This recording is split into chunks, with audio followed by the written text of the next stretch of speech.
चुनावों में रेवड़ी संस्कृति रोकने की आवाज़ तो खूब उठती है, मगर जब सियासी मैदान में सत्ता की दौड़ शुरू होती है तो मुफ्त वादों की झड़ी लगाने की होड़ में कोई भी राजनीतिक दल पीछे नहीं रहना चाहता।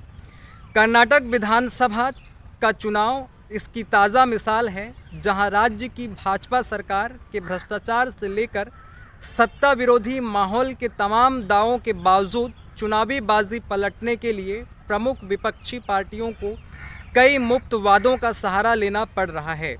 तो भाजपा को भी अपनी सत्ता बचाने के लिए आरक्षण के लुभावने दांव चलने से लेकर गरीब परिवार की महिलाओं को हर महीने 3,000 रुपये नगद देने का वादा करने से कोई गुरेज नहीं है। प्रधानमंत्री मोदी ने भी गुरुवार को इस पर चिंता जताई है। राजनीतिक वास्तविकता यह भी है कि चाहे लोकसभा का चुनाव रहा हो या राज्यों के चुनाव, तमाम पार्टियां सरकारी खजाने के नफ़ा नुकसान की परवाह किए बिना लुभावने वादों का दांव खेलने में बाज नहीं आ रही हैं। कर्नाटक चुनाव में सियासी वाद विवाद अपनी जगह हकीकत की अनदेखी नहीं।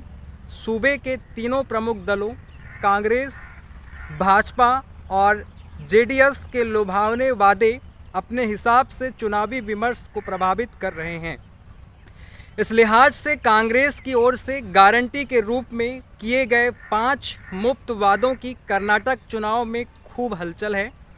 कर्नाटक का चुनाव सूबे ही नहीं, राष्ट्रीय राजनीति में कांग्रेस के मजबूत विपक्षी विकल्प बने रहने के लिए बेहद अहम है और इसलिए पार्टी भाजपा की बम्बई सरकार के खिलाफ 40 भ्रष्टाचार का मुद्दा बनाने में सफलता के बाद भी चुनावी बाजी पलटने में कोई कसर न रह जाए, इसका जोखिम नहीं लेना चाहती।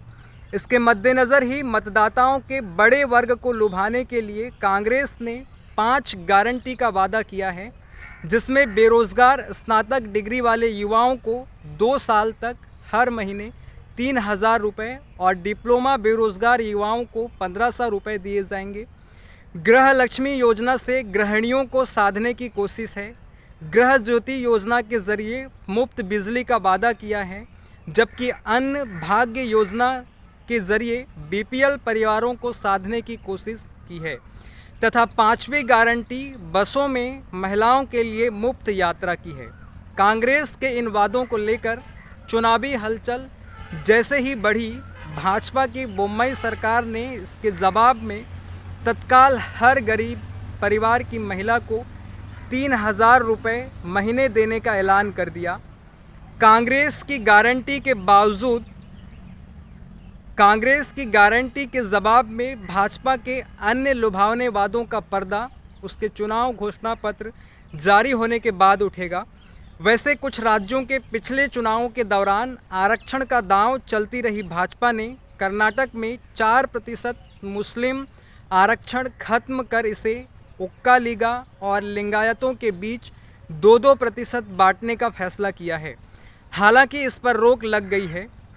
कर्नाटक में अपनी सियासी प्रासंगिकता बनाए रखने के लिए जेडीएस ने भी मुफ्त वादों की गंगा में हाथ धोने के लिए कई रेवड़ियों की घोषणा कर रखी है। इसमें वरिष्ठ नागरिकों का पेंशन 1,200 से बढ़ाकर 5,000 रुपये महीना करने, हाई स्कूल छात्राओं को मुफ्त साइकिल तो स्नातक छात्राओं को मुफ्त इलेक्ट्रिक स्कूटर जैसे वादे किए गए हैं। हिमाचल प्रदेश में कांग्रेस ने पुरानी पेंशन बहाली, उत्तर प्रदेश और गोवा में कॉलेज छात्राओं को मुफ्त स्कूटी, 2 मुफ्त रसोई गैस सिलेंडर और मुफ्त बिजली का वादा कर भाजपा और पंजाब में मुफ्त बिजली के ज़रिए आम आदमी पार्टी चुनाव जीतने में सफल रही थी।